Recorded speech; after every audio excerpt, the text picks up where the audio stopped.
Yuk, mari kita menghitung cost accounting untuk membuat Indonesia menjadi negara superpower di tahun 2045 yang harus kita kerjakan saat ini. Sekali lagi, sekarang kita namakan Vision 2045 Indonesia Emas. Indonesia akan menjadi food country karena akan mengendalikan 50% pangan dunia. Beras akan kita tingkatkan 20 kali hasil produksinya. Pabrik pupuk akan ditingkatkan 20 kali hasil produksinya. Juga semua panganan tanaman lainnya. Storage pergudangan, cold storage dibangun di mana-mana termasuk untuk perikanan dan hasil-hasil laut lainnya. Di setiap provinsi ada. Wilayah Sumatera, Sulawesi, Papua akan jadi lumbung pangan dunia. Kemudian kekuatan mineral bahan baku diproduksi sumber daya alamnya tersebut, namun bukan untuk dijual seperti sekarang lakukan yang hanya jadi komoditas kalau sekarang. Namun semua diproduksi untuk jadi underlying printing money rupiah. Bahkan nanti rupiah bisa menjadi uang yang akan dipinjamkan negara berkembang lainnya seperti ke Afrika, Asia Selatan, dan lain sebagainya. Beda strategi peminjaman uang ke negara ketiga dengan strategi obor dan IMF. Kita tidak memberikan mereka bunga. Kita bukan negara yang memberikan debt trap dengan bunga seperti obor dan IMF, tapi memberikan finish produk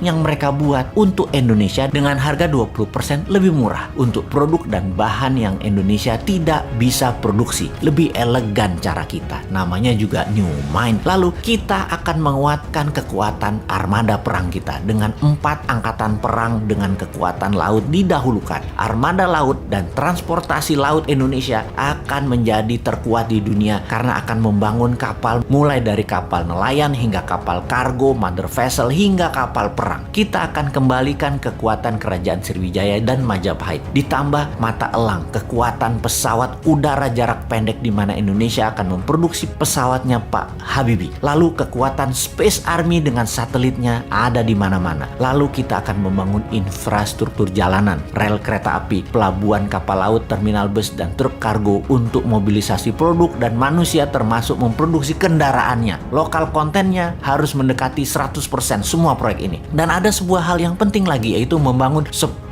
juta unit rumah yang semuanya nanti dicicil tanpa bunga kepada setiap peminat atau penghuninya. Dengan adanya 5G bahkan 6G, maka gerakan urbanisasi desa ke kota tidak diperlukan lagi. Orang malah banyak tinggal di desa, tinggal di daerah karena semua sarana terkoneksi dengan biaya telekomunikasi gratis. Untuk kesehatan bagaimana? Selain membangun sistem kesehatan yang masif seperti rumah sakit, puskesmas, posyandu yang gratis, maka menyiapkan sarana sehat menjadi wajib. Bukan hanya penyembuhan, imunitas ditinggikan warganya dengan vitamin, dengan juga dibangun banyak sarana olahraga publik. Taman kota dibangun, kompetisi hampir di semua cabang olahraga modern sampai tradisional. Di semua wilayah di setiap minggu ada kompetisi, juga ada pameran kebudayaan. Setiap minggu kegiatan keluarga akan penuh dengan kegiatan yang sehat dan kompetisi olahraga serta budaya yang semarak di mana-mana karena semua sarana gratis dan banyak. Untuk itu semua Indonesia memerlukan energi, dan energi listrik yang terbaik di Indonesia adalah energi bertenaga thorium, tenaga matahari, dan tenaga angin. Di mana listrik awal ini bisa menjadi sarana mencharge baterai untuk setiap kendaraan di Indonesia. Mobil listrik, motor listrik, bis listrik, truk listrik, kapal laut listrik, dan lain sebagainya.